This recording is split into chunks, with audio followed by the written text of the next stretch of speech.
Hi, my name is Gerard Heidgerken. I'm the author of Godsquatter. And the most important advice I ever got actually came from a fortune cookie. And I actually have it right here because it reads, "Your most important work is yet to come." Panda Express. That's brilliant. That's good. So great book, by the way. Gerard writing about potatoes. Gotta love that. So that's fun, man. So how has that advice helped you, man? How have you used that in your life? What's the connection there for you, man? Well, a lot of it comes down to, and like so many things, context matters. And this came to me when I was, I had kind of made a bit of a career shift that wasn't really of my choosing. And so I was at a new job that wasn't challenging me or fulfilling in the way that my old career used to be. In other words, I moved from Milwaukee, where I was happy at an agency, and now I'm doing work in LA. And LA, you're moving to LA. You're supposed to do bigger things, better things. You don't move from Milwaukee to LA to have you saying that, your best days are behind you. No, you got to be doing new stuff, great stuff.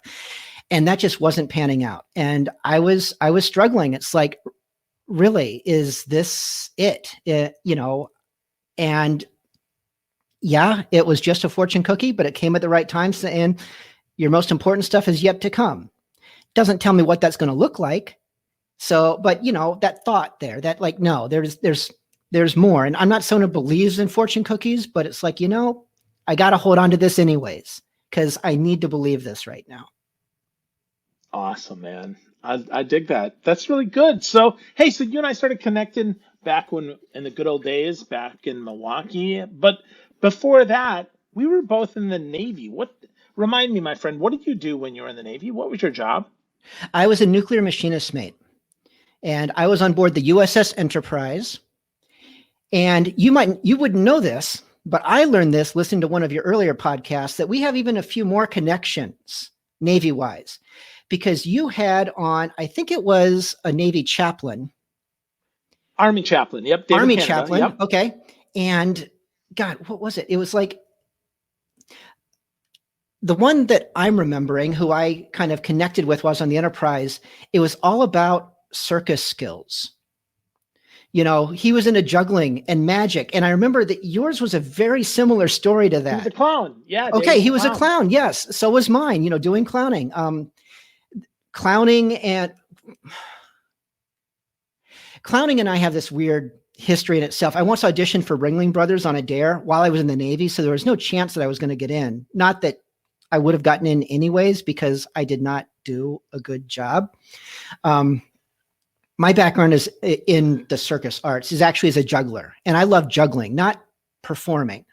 But if you can juggle, people assume that you're going to perform. And it's like, oh, put on clown makeup. And I wasn't an entertaining juggler. I was a good juggler. There is a difference. But yeah, so I could go off on a whole tangent about the clowning groups that I hooked up with, and the magicians. And there's a whole seedy underbelly in Virginia Beach of circus artists, or at least there was back in those days. Oh, cool. So you're a land fleet sailor. I was a pack fleet sailor. So that's fun. So how did you pick up the name Bilge Monkey, Gerard? That's actually another Navy connection. I was, let's see, this was shortly before the Pirates of the Caribbean movie came out.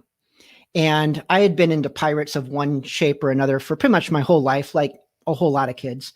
But there was this one back when bulletin boards were still the way that people hung out on the internet, which were usually based around some interest. And in this case, it was a pirate interest one. They talk about pirate movies, and some of these people are hardcore pirate reenactors. And I needed a pirate name because you can't go on as Gerard. And so I was trying to come up with something, and I remembered the stories about powder monkeys. Are you familiar with that term? Mm-mm. Back in the age of sail, there were young boys on ships that were, because they were small, they could, easily navigate the crowded conditions to run gunpowder to and from the cannons. Now, when I was in the Navy, I was a machinist mate. Now, most of those guys are guerrillas. I was not. I was small, I was wiry, and whenever something had to be done in the bilge, it fell to me because I could crawl down there between all those hot pipes and without getting myself killed. And so I kind of just joined the two names together, from powder monkey. Well, I was never a powder monkey, but I was a bilge monkey. And so that's where the name came from. And it was my name for a lot of years for some pirate projects I was on, but now it's just kind of become synonymous with me, whatever I'm doing. Yeah, it's interesting because yeah, back when we started hanging out, I remember that and I was like, man, that's so interesting that you would be able to join, bilge, which is, a waste receptacle in many cases, right? The bilge of a ship is where all the crap is, It also means right? nonsense, though. Oh, so you're the nonsense monkey. Even that one makes a lot more sense, Gerard. It makes it a little bit more palatable. That's awesome, man. That is awesome. Well, today though, I want to talk to you more about your book, man, about Godsquatter. So, what the heck, man? What inside you said, I want to write a fiction book about potatoes? It's really a concept that evolved. In fact, that's part of what made this book such a struggle for me because I really discovered its details as I wrote it. Towards the later stage of when I was writing this, I was also reading Stephen King's On Writing book. And he was describing how, oftentimes, when you're on the right path with writing, it's less that you're creating and more that you're discovering. Like somehow it's already there. And that's what this really was. It was something that I discovered along the way, which is also why I had to go back often and rewrite earlier phases that I thought were done because I discovered where it was going in a way I didn't expect. But it really started with this idea that the stars were wrong. Like, what if you were just looking at the sky one night and you just I don't know my constellations well, but there's those certain shapes and stuff that you're just familiar with. And it's like, what if you're just looking and you're like, you couldn't quite tell why, but you knew they were wrong. And that was really the nugget, which obviously doesn't even remotely begin or lead us intuitively towards potatoes. But from there, it started to grow into the idea of what if it's not, once you realize the stars were wrong, what if you realize that everything is wrong? And I think this is a sensation that we've all had where just, you look around your house, I think there's a term for it even, where it's like, you feel like everything isn't quite, it looks like your stuff, but just somehow it feels a little off. Everything in life is familiar, but it's off. And it's like, but what if that was because something was trying to get inside your brain and tell you that something else was right? To the degree that that one thing was so right, even though you don't even consciously know what that thing is, that everything else by comparison seems wrong. And that thing that was so right, that was planting itself in our brains and saying, no, this is the thing. Everything else is substandard. That one thing that's right is potatoes. And from there, I just started to explore, because it was just curious, because potatoes, you don't really think about them much, except you start looking around the internet and people think about them all the time. They're kind of like the unsung hero of the internet. Yes, cats have, gotten huge, and there's all these other internet phenomena that people love, and there's Dogecoin and all that stuff. But there's tons of potato jokes out there, and there's tons of potato history out there. And some of it the internet has loved, but they just haven't really noticed that they love it for the most part. And so that's where I started to just explore potatoes further. And for being a book about potatoes taking over the world, I'd say that it's about 80% true history or based on real events. And I don't know how much you want me to keep rambling about this, but yeah, let's talk about it, man, because this is interesting, right? So potatoes being the unsung heroes of the internet, and that most of the 80% of here is true. So give me an example of what that is, Gerard, because I think if people haven't picked up the book and learned about Gordon McNamara and his love affair with potatoes, well, let's help them understand more about that. So talk to me. Give me an example of some truth about potatoes that people don't know. Oh, there's so many, but perhaps the most important in my book is one of the key events that lead to potatoes, because really most of the history of my book, because it delves a little bit into ancient history and all that ancient history is true. Everything before the year 2012 that happens in my book that they learn about is true events. Oxomama, the potato goddess of the Incans. House potatoes. Ancient people would keep them on their mantles for good luck. There's so many things where potatoes were just everywhere. There have been multiple potato wars. My book has a potato war when humanity eventually decides, oh, we're not cool with being controlled to love potatoes.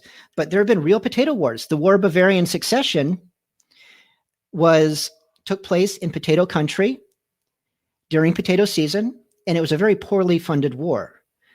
So the soldiers didn't have ammunition. So they started throwing potatoes at each other. So this thing became known as a potato war. And then ironically, many of them died of malnutrition. They're so busy using their potatoes for ammunition, and no one thinks to eat these things. But anyways, so one of the really key events, and the one that really, I think, brings the weirdness of my book together with some of its main themes about, because it really is about internet culture, meme culture, influencer culture. Just in my book, all influencer has basically the top of that pyramid is potatoes.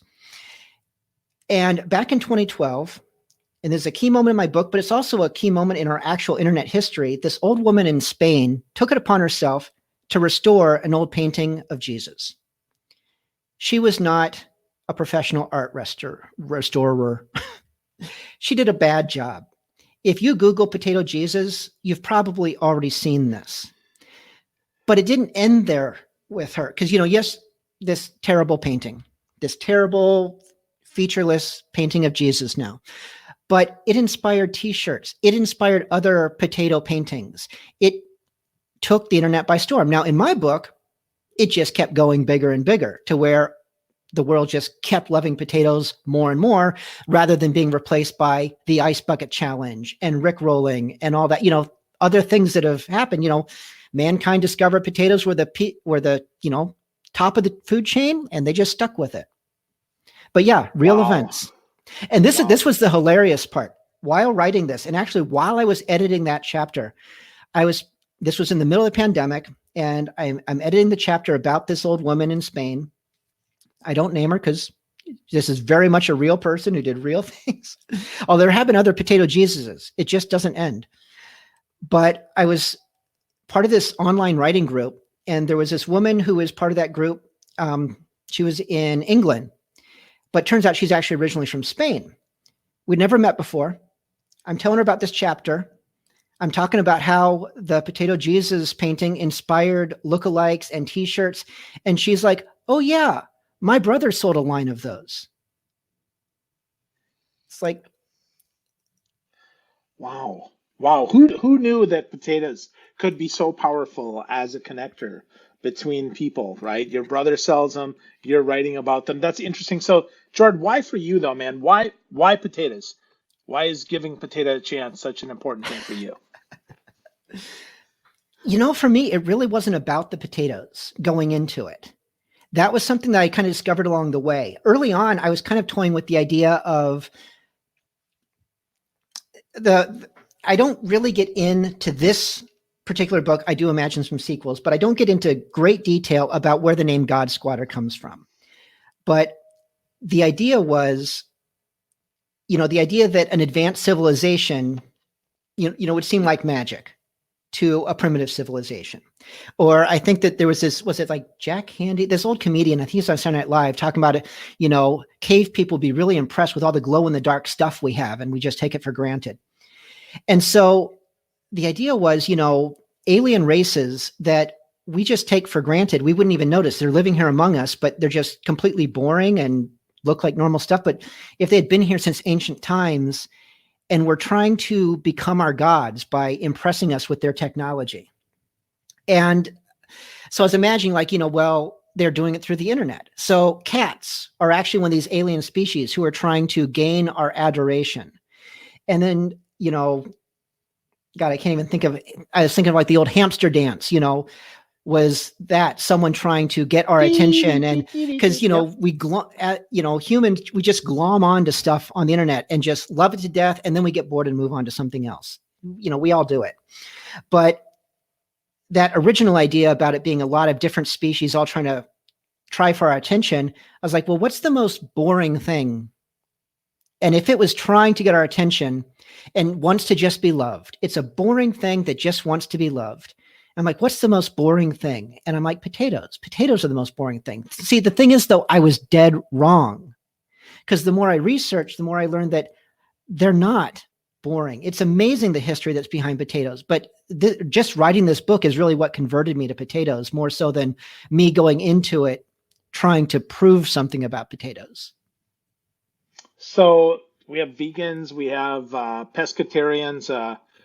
What do potato only people? What do you call your people now, Gerard? Ooh, probably something spud based. Spudivores. Spudivores. Spudivores.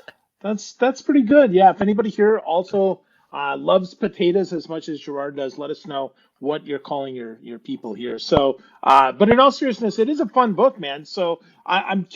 You said there's going to be sequels, though. Is Gordy gonna find a girl and actually marry her and maybe have baby spuds, or what are you thinking here? There's a lot of things that I sort of did almost out of spite. For there's so many things that happen all the time in books that I'm like, there's nothing wrong with this, but does it always have to be that way? Like, does every book have to have a love interest? And it's like, I'm just not feeling it. This book, yes, Gordon McNamara is the main character, but I was also fighting very hard to make him a passive protagonist. He's the person who's in the right place for us to observe the story. And he also is the central piece socially that connects three other far more proactive people: his grandmother, his best friend, and his coworker. And they're really the ones who make stuff happen. He just happens to be the one who's central to the plot, but not really the one who's driving things forward. And I kind of like the idea, because I kind of despise the overuse of the chosen one thing, where it's like, well, just you're decreed to be the one who is the hero of this story. Well, he's central to the story, but he's not its hero in my mind. And actually, one reviewer said it best, because I was imagining this passive protagonist, but a reviewer of my book was talking about how Gordon McNamara is the fast food of heroes. Not the one we really want, not the one that's good for us, but the one who happens to be there. And that's really what he is. He's the person who just happens to be there, but not the one who really brings it. That's interesting. That's interesting because, yeah, I mean, if we think about Campbell's hero's journey, I'm not, I don't know that Gordon is a mentor, and he certainly isn't Luke, right? If I think about this in Star Wars terms, right, he's not Yoda, and he's not Luke. Is he Finn? I mean, which character do you think he'd be if it was Star Wars? He's a potato. But where does that fit in the Star Wars? Everything has to come back to Star Wars, Gerard. Let's see. Well, I got to stick with thinking about the original trilogy, because anything out of that just confuses me. I lose track. Is he like Lando? Maybe Lando Calrissian? Is he a vehicle? No, he's not charming enough for that. Honestly, I mean, maybe he's C-3PO. There we go. I mean, that's interesting. Because C-3PO is a translator. Gordon McNamara is not a translator, but he's the one whose eyes we see the story through. And he does have a few very small key moments when he does affect the story. But mostly, heck, Dave is his R2, who's actually the one out there hustling and doing the research and saying what's going on in the world. And, my character Allison, who is, a former social media star who sort of fell from grace and has been kind of living on the fringes. I mean, I guess that she's our Obi-Wan. She's really the one who knows the bigger picture, or at least knows more of it than anyone else. And geez, is Gordon's grandmother Luke? She's the character who has always kind of wanted to be in the limelight, but is kind of just condemned to just being a normal person. But now that the world is going potato and she starts to find her footing by becoming her own influencer, and she's really rising to the occasion. So yeah, I think that Gordon might be C-3PO. Interesting. That may be true. That makes sense, right? That makes sense. So definitely C-3PO, definitely a more passive observer, passive protagonist, to use your word. So Gerard, I gotta ask, man. So how did you learn how to write? Because the book is fun. It really is, right? I say that it's just a fun book. It's super easy to read. It's, you can sit down and in 2 hours you read the book and you laugh a little bit. And to your point, right?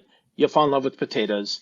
But how did you kind of find your voice? Was it, did this take like 10 years to write? Is this your magnum opus, or what, for real, man? I'm curious, because it's fiction and I don't know. I mean, I don't know. I guess Bilge Monkey is sort of fiction, living as a pirate DJ, but tell me about, the process, man. I'm curious.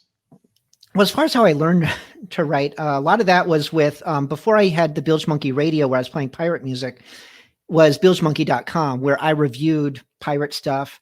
That's right. But I'd review rum, I'd review pirate movies, pirate video games, anything pirate themed. That was my whole bread and butter, was pirate stuff.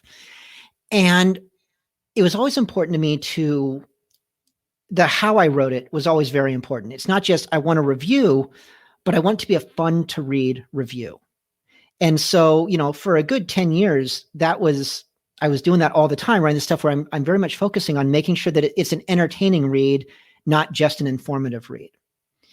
And then I would also blend that with my later experience working in advertising, where,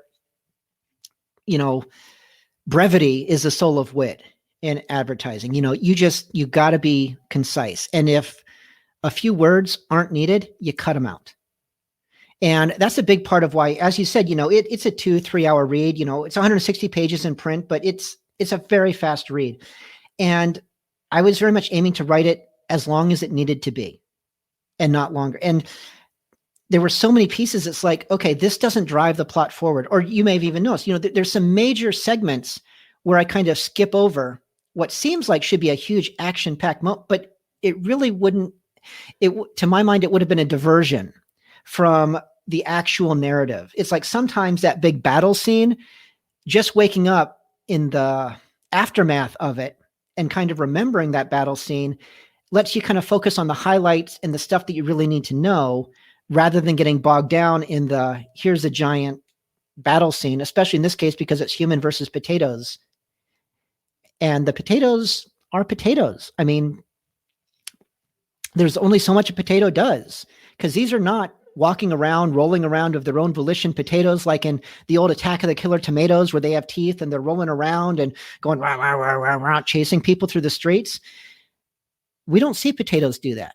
We don't see potatoes in action, but we kind of see hints of it. And so we remember those things. Or, we might have a dream sequence that sort of encapsulates the major points that you need for the plot, even though it's not 100% accurate to what actually happened, but it lets you know what's inside the character's head. And I think I've gone off on a bit of a tangent here. No, but I think it's an interesting tangent.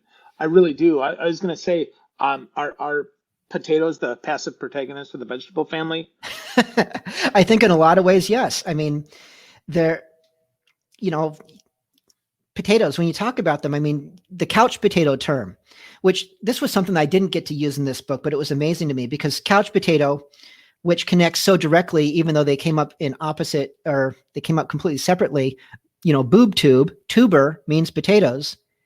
But the thing that pulls that all together is, I believe his name was Farnsworth. A young Farnsworth was sitting in a potato field, noticing the rows of how the potatoes were planted.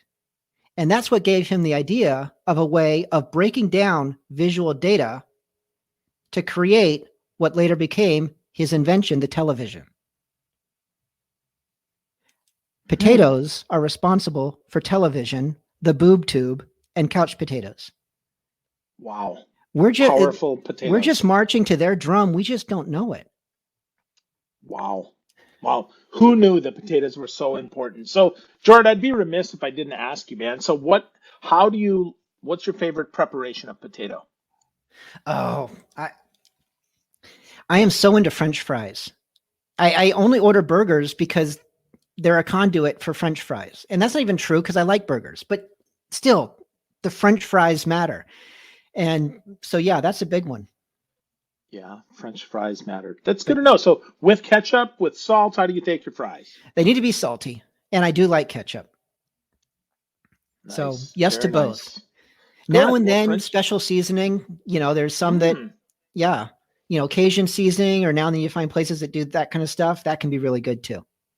Mm. So now you're on the West Coast. In-N-Out burgers better I've than been a White couple of Castle? What do you times, think? and I gotta say, I'm a little underwhelmed. I don't know if I'm allowed to say that about In and Out. That might be putting a big target on my back. I like Five Guys, Yeah, me too. I like their fries way better. I completely agree with that. I'm a Five Guys fan as but well. So yeah, and their burgers are great too. agreed. Yeah, I like them with jalapenos, fresh jalapeno slices Mm. for me, and fresh onions. So Five Guys makes me happy too, man. So very, very cool. So you're working on a sequel. What else is going on? What's next for Gerard Heidgerken?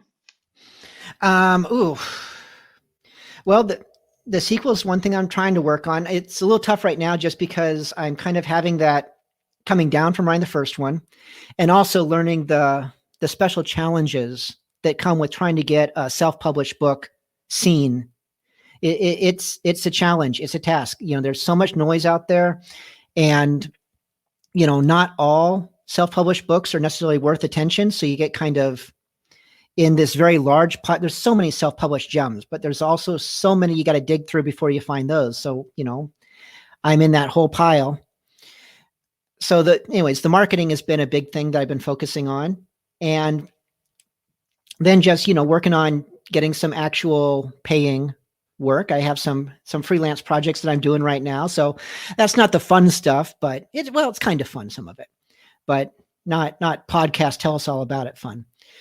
There you But go. yeah, the hope is definitely that in the next couple of months I can buckle down again and start thinking about, because I picture this as being a three-parter that kind of brings us around Trilogy. full circle. Still, it's very much about social media as kind of its subtext about how we just worship the things we worship, and but also it's very much going to be about potatoes. And I look forward to exploring new levels of potato weirdness that still somehow has a point, because that was really also very important to me. I didn't want to just write a book that was just a silly book about potatoes. I wanted to make sure that it was somehow saying something about just life in general. And, in my book, it really is that I think a lot of what it's about is, as you get further and further into the adult world, you keep thinking you're going to find grown-ups, and you keep thinking that other people have the answers and know what they're doing, that CEOs know how to run a business, and doctors know everything about the human body. And just the more you learn, the more you realize that everyone's just kind of guessing their way through it. And so it suddenly becomes not necessarily so ridiculous that it really is potatoes all the way up who are controlling everything, because it's just not that well constructed. That's fantastic, man. Potatoes are life, and a great metaphor and a great vehicle for your book. I mean, Godsquatter, it is a fun book, 2 3 hour read. Pick up a copy. Get to know Gerard Heidgerken at godsquatter.com, or if you can spell Heidgerken, you can always find him there as well, right? Good He's luck got with a good that. last name, right? He's got a good last name like mine, but it's on screen there, gerardheidgerken.com. And Gerard, it is fun to spend some time with you, man. Congratulations on a wonderful book. I've got some ideas when we get done for how you can possibly position your potato love in different ways. So thanks for spending some time with me, buddy. It's great to see Thanks you. for having me. It was awesome. Heck yeah. Thanks, man. Good times. Thanks for watching. Thanks for listening. And may the God Squatter be with you.